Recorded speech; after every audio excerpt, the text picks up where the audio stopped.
You held a gun to my wife's head. This is a remote that controls a device that's been decompressing the glass beneath you. 언더독의 복수극은 매력 있습니다. 공감도 가고 몰입도 되고 카타르시스도 있고요. 이번 영화는 한 단계 더 들어갑니다. CIA에 출근하던 왜소하고 내성적인 내근직 암호 분석가 찰리가 테러범들에게 돌연 아내를 잃고 복수를 결심합니다. 총도 쏠 줄 모르고 싸움도 할 줄 모르는데 말이죠. 그러나 찰리가 CIA 감시 시스템을 설계하고 IQ가 170에 달하는 힘숨 찐이었다면 과연 어떤 일이 벌어질까요? 오늘은 보헤미안 랩소디로 아카데미 나무주연상에 빛나는 배우 라미 말렉의 지적인 스파이 스릴러 아마추어에 대한 이야기를 해봅니다. 여러분은 지금 기묘한 케이시를 보고 계십니다. You recognize her? If you jump really fast, you might survive the blast. Right!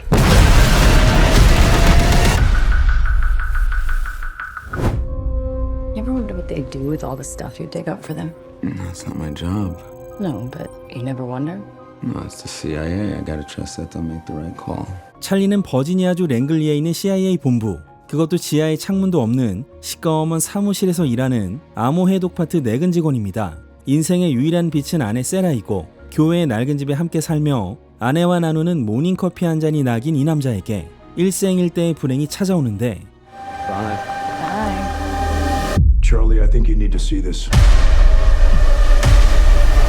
Your wife has been killed. 런던에 출장 갔던 아내가 테러범들에게 현장에서 살해되어 버린 것이죠. 찰리의 인생은 붕괴되어 버렸고 아내는 주검이 되어 나무 상자에 담겨온 데다 그나마 남은 건 아내의 채취가 담긴 작은 캐리어뿐. 그걸 열고 얼굴을 파묻고 오열하는 게 찰리가 할 수 있는 유일한 일입니다. I want to face my wife's killers, look them in the eyes, and balance the scales. 시간이 흘러 마음을 간신히 추스린 찰리는 특유의 두뇌 플레이로 테러 현장 상황을 다각도로 분석하고 싹 다 프로파일링해서 범인들 전원을 특정해 CIA 윗선에 알리지만 웬걸 What you do is very important to what we do. Let us handle this. CIA가 정말 아무것도 해주질 않습니다. 이거 쎄하죠. 그래서 사건을 파는 가운데 자신이 몸담던 조직 윗선의 악행을 발견하고 그야말로 이판사판. I want mission-specific training, cash, and a new identity. 그런데 제 아무리 훈련을 받아도 이게 됩니까? 권총 방아쇠 한번 당기는 것도 쉽지가 않으니 복수 타겟들을 하나하나 찾아서 하늘로 보내는 건 정말 보통 일이 아닌데요. CIA 전체가 찰리 추적 모드가 되어 온 세상 CCTV가 그를 겨냥한 가운데 이 촘촘한 감시망을 뚫고 찰리는 어떻게 복수를 할 수 있을까요? 모든 면에서 서투르기 짝이 없는 이 아마추어가 말입니다. 하지만 찰리는 훈련을 통해 자신의 장점을 몇 가지 발견합니다. 평소 낡은 세스나 경비행기를 조립할 정도로 손재주가 있어 폭발물 하나는 기가 막히게 조합하고 정보들을 조각 모음하고 교차시켜 타겟이 전 세계 어디에 있어도 추적할 수 있고 We got a ping in Rome. He's in London. He just got on a bus in Prague. He practically invented half of our surveillance. 자기가 시스템을 만들었으니 교란시킬 줄도 알죠. Do you ever account for the things I'm good at? 이렇듯 꽤 흥미로운 플롯과 예상하기 어려운 신선함이 직결되어 돌아가는데 이 영화를 긍정하게 되는 첫 번째 특징은 슬로우 번이라는 거. 조직 내에서 과소평가받는 찰리의 삶을 보여주다가 그에게 있어 아내가 어떤 존재인지 관객들에게 각인시킨 뒤 테러로 아내가 죽고 그 상실감과 극심한 슬픔을 묘사하는데 이 영화는 꽤 긴 시간을 활용합니다. 왜냐면 정말 아무것도 아닌 CIA 내근직에 복수 결의로 자연스럽게 이어져야 하기 때문입니다. 찰리가 무음 분석실에서 정보원 인콜라인과 교류하며 그쪽에서 보내온 정보들을 파보는 건 CIA 내부 고발자로서의 서브 플롯과 연결하고 그 밖에도 찰리의 행동 동기나 훈련까지 이런 과정들이 견고해서 전반부가 특히 좋다는 느낌을 받게 됩니다. 두 번째로는 찰리가 아마추어라는 스탠스를 끝까지 유지한다는 거. 찰리가 훈련받고 세져서 총 쏘고 막 조패고 날아다니면 딱 기존 스파이 영화 관성인데요.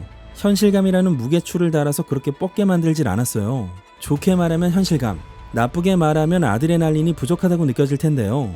사실 찰리는 애초에 복수를 할 수 있는 사람이 아니잖아요. You can't do what I do no matter how much I train you. You're just not a killer, Charlie. 약간 비자발적 태도로 복수를 추구할 뿐이라 복수도 도망도 삐걱거리고 항상 미묘한 불안이 있습니다. 다만 몇 가지 특출난 자기 능력에 집중해서 간접적으로 타겟들을 제거해 나가는 것이죠. 이 영화는 그런 아마추어 찰리를 통해 관객들에게 질문합니다. 당신 손에 총이 쥐어져 있고 당신 아내를 죽인 사람이 바로 앞에 있을 때 정말 방아쇠를 당겨 죽일 수 있는가? 그렇게 정말 실제로 누군가를 눈앞에서 죽이는 건 돌아올 수 없는 강을 건너는 거라면서 말이죠.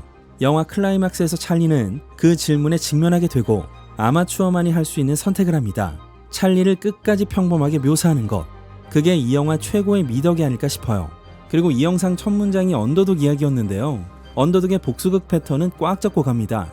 언더독이니까 초반에 열쇠 설정을 까는 걸로 시작해서 주변 환경과 갈등이 있고 I don't think you could beat a 90-year-old nun in an arm wrestling match. 무시까지 당하면 언더독 위치 확립. 그 다음엔 성장과 멘토 등장인데 여기서부터 꼬기 시작해요. 일단 찰리가 성장을 못합니다. 아마추어니까요. 그리고 멘토는 되려 찰리를 추적합니다. 게다가 첫 타겟 제거를 위해 프랑스 파리로 넘어가 제3자도 개입하고 혼란도 가중되면서 스토리가 복잡성을 띠기 시작하고 속도도 빨라집니다. 앞서 이 영화를 지적인 스릴러라고 언급한 건 튀르키예 이스탄불로 가서 잉컬라인과 접선하고 여러 국가들을 넘나들면서 서브 플롯들이 붙기 때문인데요. 그렇다고 따라가기 어려운 건 아닙니다. 스파이 스릴러는 정치적 분위기나 시대상의 영향을 워낙에 많이 받아왔죠.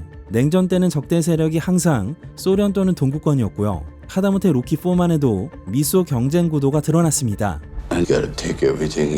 90년대 탈냉전 이후엔 미 대통령 암살 설정이 확 늘어났고 The other is the most powerful man in the world. 사건은 대체로 미국 본토에서 터집니다. You're a chemical freak.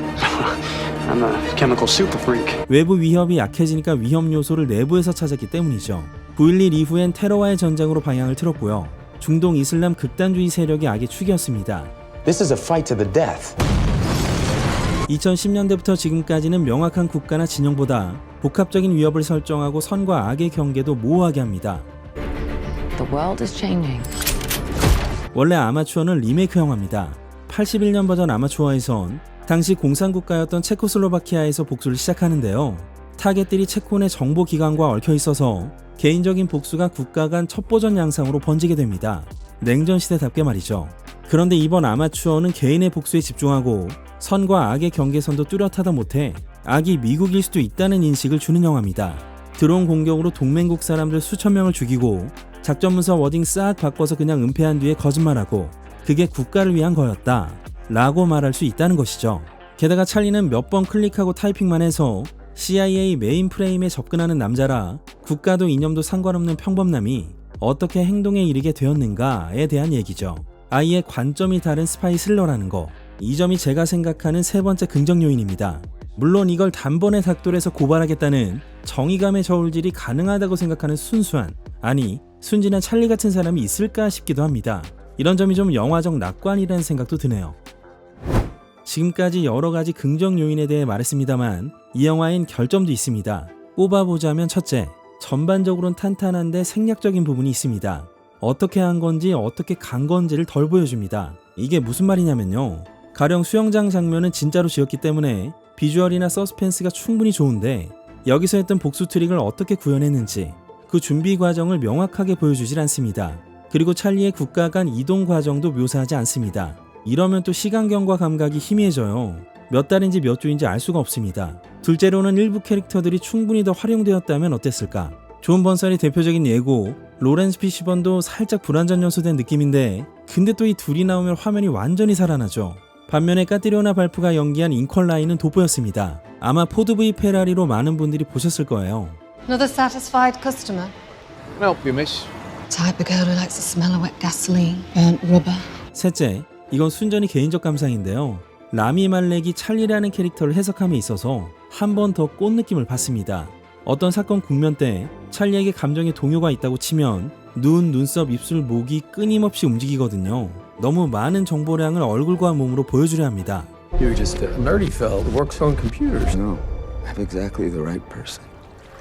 IQ 170의 CIA 내근직이면 그냥 평범한 남자가 아닌 나름 비범한 남자인데 어떤 순간만큼은 냉정 침착할 수도 있지 않을까 이런 생각이 드네요. 자, 그럼에도 불구하고 이 영화는 흥미진진합니다. 스파이 스릴러의 관점, 관성의 변화, 캐릭터와 사건, 행동 동기의 현대적 각색, 폭력과 총격전 없이도 개인적 복수 더하기 내부 고발자 플롯으로 뚜렷하고 스릴감 있게 영화적 결말로 돌진하고 있고 마지막엔 나름 속편의 가능성을 열어뒀습니다. 만약 속편이 나오려면 아주 치열하게 준비를 해야겠지만 라미 말렉과 로렌스 피시번이 총과 주먹 없이 새로운 음모에 직면한다면 꽤나 호기심이 생길 것 같습니다. 2시간 넘는 시간 후딱 갑니다. 상영관에서 즐겨보시죠. 끝으로 예매권 이벤트가 있습니다. 기대평만 영상에 댓글로 달아주시면 되니까요. 자세한 내용은 고정 댓글과 설명란을 참고해주시면 감사하겠습니다. 오늘은 여기까지 하겠습니다. 지금까지 기묘한 K씨의 K졌습니다. I want to face my wife's killers.